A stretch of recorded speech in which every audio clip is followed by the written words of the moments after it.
யார் வேணாலும் கட்சி தொடங்கலாம், யார் வேணாலும் மாநாடு போடலாம். ஆனால் மாநாட்டுல என்ன பேசணும், எப்படி பேசணும் அப்படின்றது ஒரு வரமுறைக்கு வரையறை. அவர் மீது நம்பிக்கை வருவதற்கு அவர் பேசுவதிலே யாருக்கும் எந்த விதமான வருத்தம் இல்லை.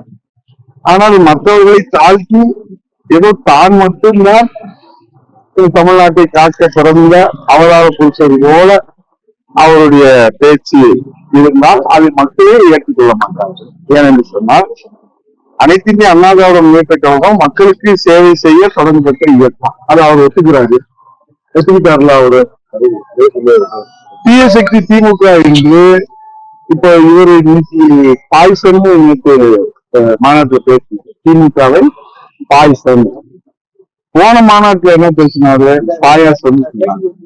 போன மாநாட்டுல பாயாசம், இந்த மாநாட்டுல பாய்சன், அடுத்த மாநாட்டுல அமுது அப்படின்னு பேசுவாரா? என்ன பேசுவாரு தெரியாது, அவருதான் தெரியும்.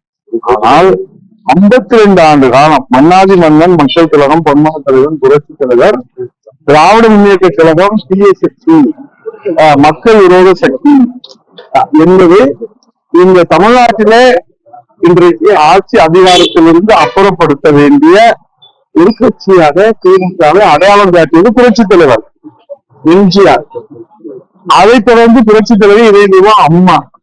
அதைத் தொடர்ந்து இன்றைக்கு ஒரு சாமானிய தொண்டராக புரட்சி தலைவர் எடப்பாடியார் அவர்கள் இன்றைக்கு போராடி கொண்டிருக்கிறார்கள். திராவிட முன்னேற்ற கழகத்துடைய உண்மை முகத்தை உலகத்துக்கு எடுத்து சொல்லுகிற அந்த ஒரு சத்திய போராட்டம் தொடர்ந்து நடைபெற்று